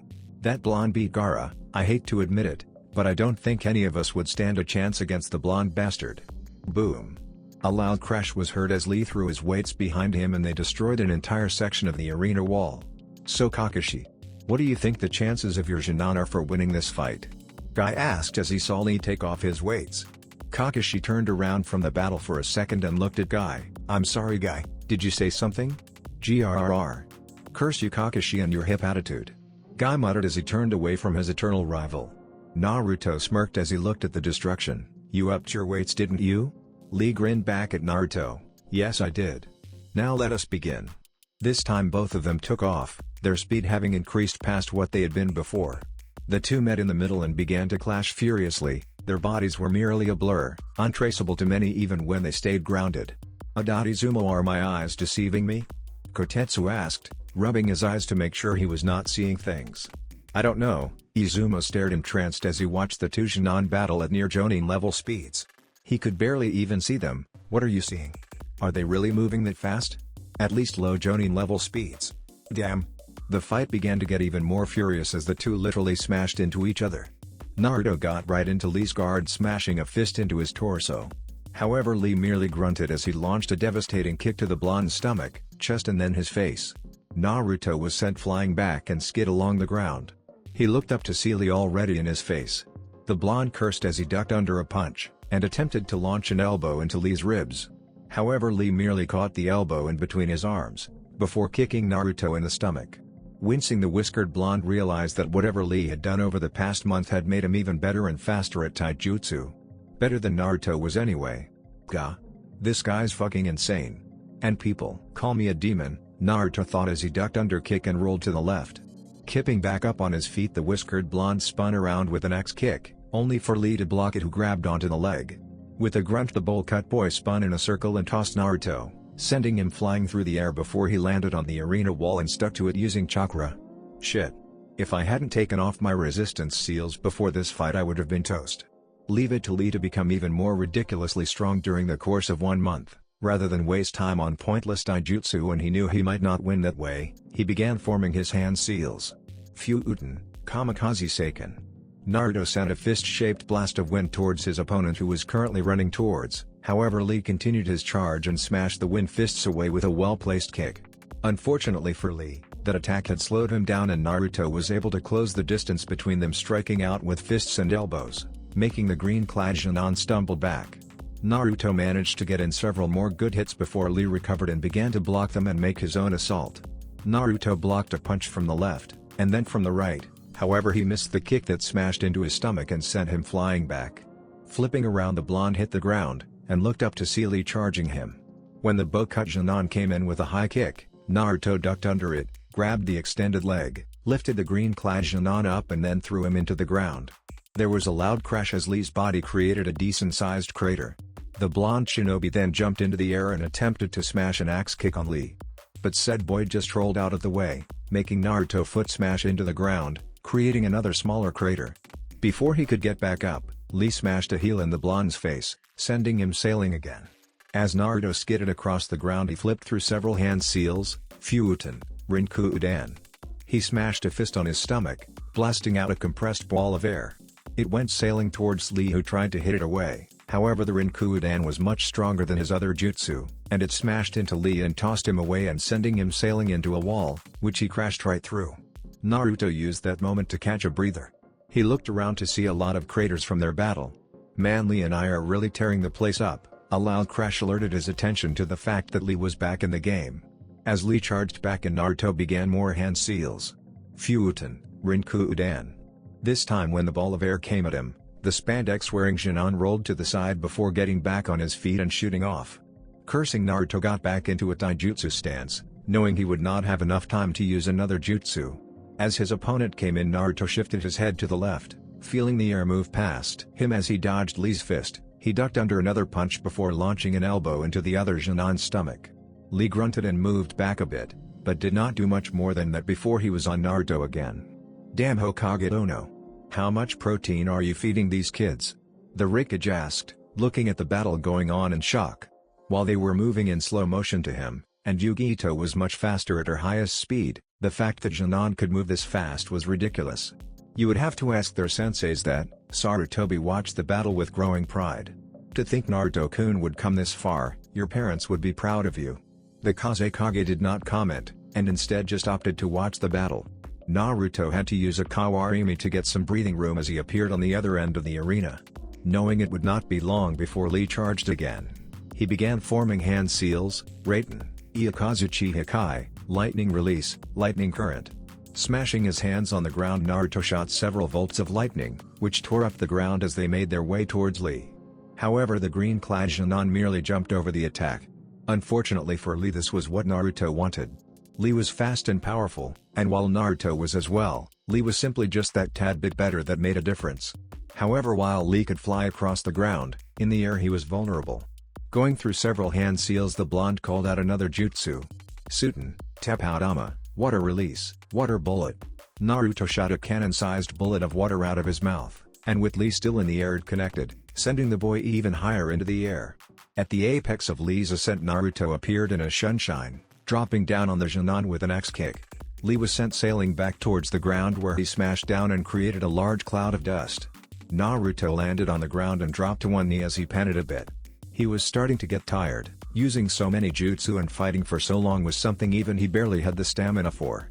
He looked into the large cloud of dust, trying to see where Lee would come out, since Naruto knew that would not put him down. Before the dust even had a chance to clear, Lee shot out, coming towards Naruto at insane speeds. Grunting, Naruto stood up, and just as Lee launched a punch, he sent his own. Naruto grunted as he and Lee were launched away from one another thanks to the force their punch generated. As Naruto looked at himself, he had never been so glad for his healing factor. If he did not have it, he would probably look like Lee now. Said boy had bruises on nearly every part of his body, his face was slightly swollen, and he had a broken nose that had blood trickling down from it. Naruto had to hold in a grimace. His clothes were almost gone now. His cloak had long since been ripped away, his shirt more revealing than Anko's fishnet, his pants had changed into shorts with one side going up to mid-thigh, and his beautiful orange gloves had been destroyed sometime during the last half hour. He was glad he had sealed his gauntlet, or it would be destroyed too. Many of the girls up in the stands blushed at seeing Naruto's toned, half-nude body. A few even ended up passing out from nosebleeds. While others, namely Yugito, licked their lips and grinned. "You really are an incredible fighter, Lee." Naruto fought to regain his breath as several of the bruises on his face healed. Honestly, had you ever taken those weights off when you fought against Neji in those spars of yours, you would have kicked his ass hands down. Naruto was glad he had released all of his resistance seals before the fight, or he would not have even had time to do so during the battle. No doubt he would have gotten his ass kicked if he had gone with that route. Lee grinned. "Thank you, Naruto-kun. You are a most youthful fighter yourself. Which is why I have declared you as my new eternal rival." Naruto's sweat dropped. Thanks Lee, I guess. Yosh. You are most welcome, my youthful comrade. Now come, let us unite our flames of youth. As Lee shot off again, Naruto cursed, "I need to find some way to neutralize him. This is getting insane." Naruto made quick use of a Kawarimi to dodge Lee's attack, and needing some time to think, Naruto put his hands in the ram sign, Taju Ukage Bunshin no Jutsu. There was a large puff of smoke before several hundred clones appeared on the arena floor. Lee looked at all the clones and grinned, right before he disappeared and began destroying clones left and right. However, while Lee was busy with his Bunshin bashing, Naruto was busy coming up with a way to neutralize Lee's speed. Coming up with a quick plan, the blonde waited until Lee was finished with his clones. As soon as the clones were gone, Naruto launched several dozen shuriken, forcing Lee to dodge the attacks. However, these were just a distraction, and when Lee jumped into the air, a clone of Naruto's jumped with him and threw a kunai attached with steel-grade ninja wire, catching the green-clad Junon in it and then kicking him to the ground. Naruto sighed in relief as he saw Lee struggle with his bonds. "Looks like I win this one, Lee. I had that ninja wire specifically designed for someone with your insane strength. You won't be getting out of those." Lee looked up at Naruto before smiling. "This match still is not over, Naruto-kun. Remember, the lotus of the leaf blooms twice. I will not lose here." Guy-sensei acknowledges it. "Now is the time I must prove and protect my Nindo." Kaimon, Kai, gate of opening, release. There was a massive surge of chakra at Lee's shout. Along with the surge in chakra, Lee seemed to gain a surge in strength, for he snapped the ninja wire with ease. Standing up, Lee put his arms in a cross guard. Kakashi whirled on Guy, who was watching the battle with a very serious expression. "I can't believe you taught him how to open the gates." "I wanted to help Lee achieve his dreams, Kakashi," Guy said in a rare serious voice. "That boy is willing to risk everything for his dreams. And so I helped him. I do not regret it." Cuban, Kai, gate of healing, release. At Lee's exclamation, a massive surge of chakra was released as the ground under him began to splinter. Simon, Kai, gate of life, release. Lee's skin began to turn red as more chakra started shooting around his body. Shoman, Kai, gate of pain, release.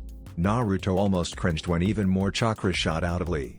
Not only was he now completely red, his eyes were now all white. Naruto paled as he felt Lee's chakra match his own reserves and then pass them. "Oh shit. Oh shit, oh shit, oh shit." Kyubi. Knowing what Naruto wanted, Kyubi immediately began channeling her Yuki through him. "Naruto-kun, I can't give you any more than one tail. You may be a Hanyo, but anything else right now would send you into an uncontrollable bloodlust. That's fine, it should be enough, Naruto said as Kyuubi's Yuki entered his system. The red energy began oozing out, his eyes changed from their normal blue to red, his whisker marks thickened and his already long canines elongated some more. Then the Yuki began to take shape, forming two fox ears on top of his head, and one swishing fox tail behind him. Upon seeing this, many people who knew what it was gasped. Many people who didn't also gasped, especially because of the bloodlust and feeling of power it gave off. What the hell, Kiba shouted, what is that chakra? It's the same as when he faced Gaara, Hinata whispered, trembling a bit at the power. I can't believe he can use that much of its chakra already. Kakashi gaped. The other Jonin were silent, staring at the scene open-mouthed and wide-eyed, while the Jonin stared between their senseis and Naruto, who was now hunched over. Sasuke clenched his teeth as he watched Naruto and Lee go far beyond him in power. A part of him was confused. He had come to consider Naruto as something of a friend, or at least a begrudgingly respected rival. Yet at the same time, watching pure power pouring out of the blonde Jonin was frustrating. Ever since he had joined this team, he had always felt inferior to Naruto, yet at the same time, it was Naruto who had helped him grow stronger several times in the past, tree climbing, trying to protect him against Orochimaru. Because the blonde Jonin was always helping him, at least, when he was not torturing him and Sakura, Sasuke did not know what to think. But he could not deny he was jealous.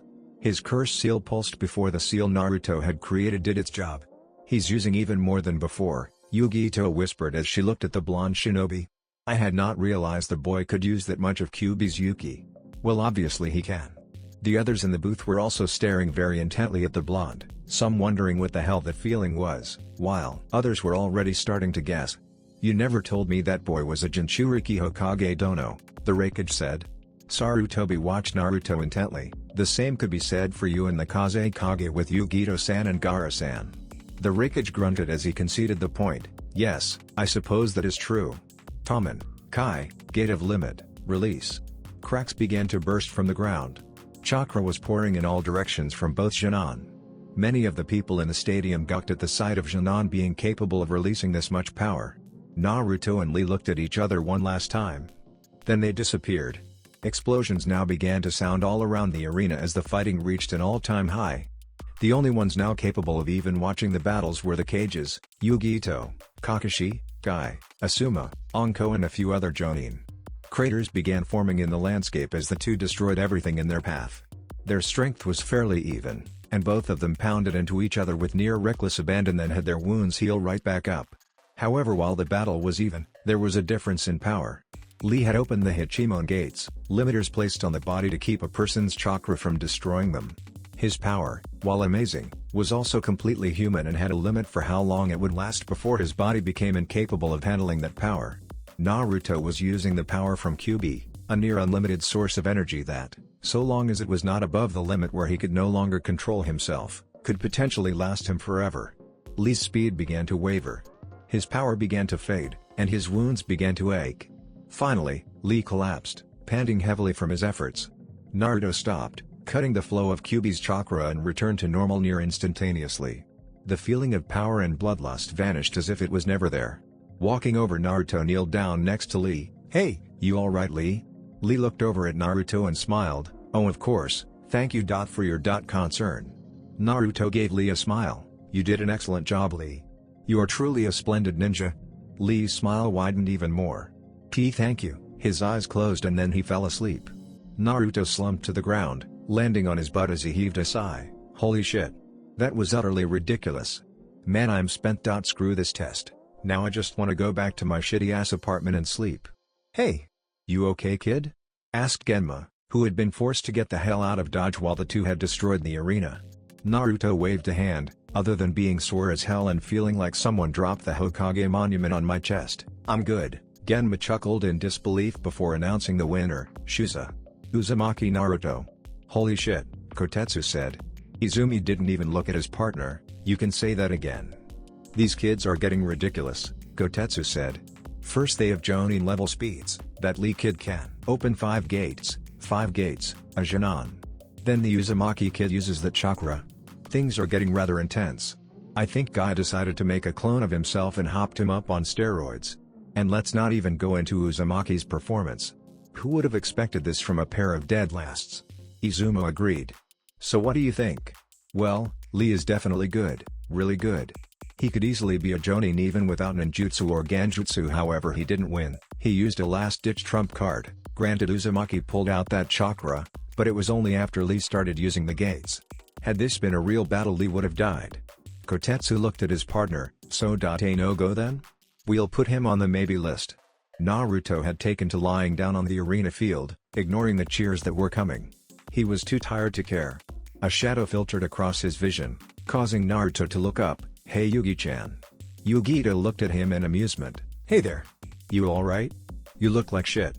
Thanks for that, Yugi-chan. You always say such kind words to me, Naruto grunted. And I look like shit because I feel like shit. I knew Lee was strong, but damn, who would have thought he would have actually been able to open 5 of the Hachimon gates? I'm friggin' exhausted, I need sleep. While you can't sleep here, there's another match coming up. Yugito bent over and grabbed onto Naruto's arms, helping him stand. She slung his arm around her shoulder and secured hers around his waist before beginning the trek back to the fighter's booth. As they walked up the stairs, Yugito could not help but cope a small feel of the blonde's body. She could not deny she rather liked the Adonis-like body. The kid was only around 13, but he had muscles that most people twice his age did not possess. Deciding to have some fun, she grinned and she leaned into his ear while whispering, "You know you've been putting on quite a show for me and the other girls out there." Naruto, despite not really knowing what she was talking about, blushed as her hot breath hit his ear. Huh? What show? You mean the fight? Yugito rolled her eyes. No, I mean. She let her eyes trailed up and down Naruto's body. He immediately got the hint and blushed bright red. Thankfully he had been dealing with her, Anko and Kyubi, so by now he was not nearly as affected as he had been. Perv, he muttered. Yugito grinned. You're one to talk. As the pair got into the fighter's booth, only Kankuro was still there. Shino and Tamari were already on the field, and Shikamaru had decided it was too troublesome to stay. Yugi-chan, can you set me down over there? Naruto pointed over to the wall. Yugito nodded and moved him over to the wall and set him against it. Thanks, could I ask another favor? Yugito smiled. Sure. Wake me up when my turn is up. Naruto did not even wait for Yugito to agree before he passed out. The blonde Kumoku no Ichi stared at Naruto for a second, giving him the once-over. Her eyes then locked onto his face, or more specifically, the 6 whisker marks on it. She knew it was his symbol of being a Jinchuriki, much like her feline eyes. Ever since she had seen them, she wondered if they were like a scar of some kind, or if they were just perfectly smooth lines like tattoos. Reaching out a hand, she lightly brushed her fingers along one of his whiskers. It had a slightly rough texture, showing they were more like scars than anything. As she continued to stroke them, however, another thing caught her attention. Naruto was purring. Kawaii.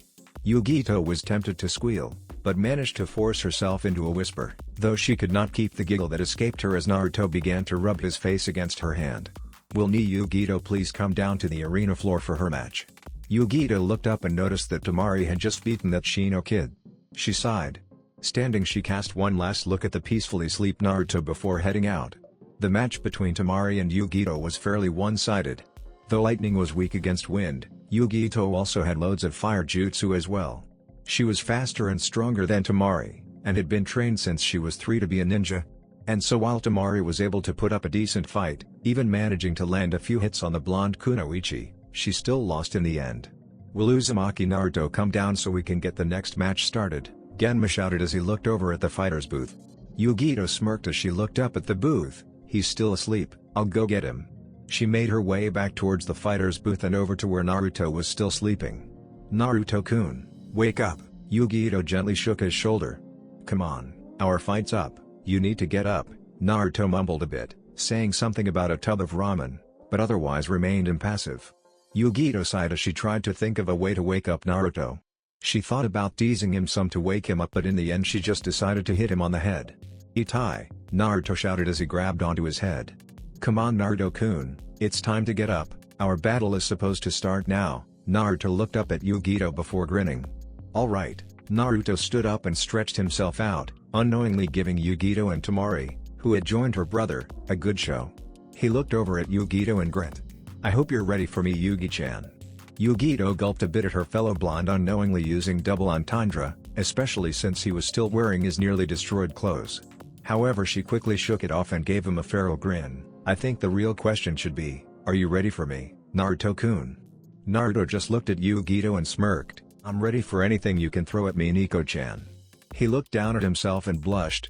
Just let me get into a change of clothes. Yu-Gi-Oh laughed as Naruto rushed out of the booth, before making her way down to the arena. Raiten, Kaminari Shuriken, Lightning Release, Lightning Shuriken, C-Rank Elemental Jutsu. Casts lightning onto thrown projectile weapons, normally Shuriken, to add more power to the projectiles. Raiten, Iakazuchi Hikai, Lightning Release, Lightning Current. The user channels lightning chakra into the ground to create a current that travels towards an opponent and blasts them with a high concentration of lightning. The 8 Hachimon gates. The 8 gates are 8 specific points on a person's chakra pathway system. They limit the overall flow of chakra within a person's body. The basis for the idea of the chakra gates comes from the body's limits on the functions within it. This makes the body much weaker, but it keeps the body from expiring too soon. By opening these gates, the user can surpass their own physical limits at the cost of extreme damage to their own bodies. Rock Lee is able to open the first 5 gates. Might Guy, who taught Lee the skill, is able to open at least 7. Kakashi can open at least 1 gate, as shown during Kakashi's one-handed rock climbing, where a shot of his brain shows the relevant point activating, as well as in his usage of the front lotus.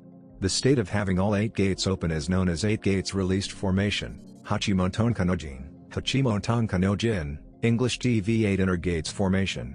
Any shinobi who activates this state will temporarily gain powers greater than a cage, but they will die because of the damage done to their body. The gate of opening, Kaimon, located in the brain. This gate removes the restraints of the brain on the muscles so 100% of their strength can be used, whereas normally, a person can only use 20% of their muscle strength to keep them from disintegrating. Unlocking this gate allows the user to use the front lotus. The gate of healing, Cuban, English TV. The gate of rest, located in the brain, forcibly increases one's physical strength and temporarily re-energizes the body. The gate of life, Simon, located on the spinal cord, allows the user to use the reverse lotus. The increased blood flow turns the skin red. In the video games, it allows the user to perform the leaf hot wind. The gate of pain, Shoman, located on the spinal cord, increases the user's speed and power. May cause muscle tissue to tear on use. The gate of limit, Taman, English TV. The gate of closing, Prabhuv, located in the abdomen. The gate of view, Kimon, English TV. The gate of joy, Prabhuv, located in the stomach, allows the user to perform the morning peacock. Opening of this gate releases such large amounts of chakra that it can cause nearby water bodies to form a vortex around the user. The gate of wonder, Kyomon, English TV. The gate of shock, Prabhuv, located below the stomach, allows the user to perform the daytime tiger. Those who open this gate pour glowing green sweat from every inch of their body, which immediately evaporates from their own heat energy, creating an aura which people would mistake as a green chakra coating. In the video games, allows the user to perform the eternal chaotic dance. The after effects of opening the gate are that the user's muscle fibers are ripped to shreds, causing intense pain if anything or anyone touches him. The gate of death, Shimon, located at the heart. Releasing this gate uses up all of the body's energy. It makes the heart pump at maximum power and exceeds the power of every other gate. Opening this gate assures the user's death shortly after. That's it for this video. I hope you all enjoyed the video. Don't forget to like the video, subscribe to the channel, and follow me on my other social media accounts. Anime God here, and I'm signing off.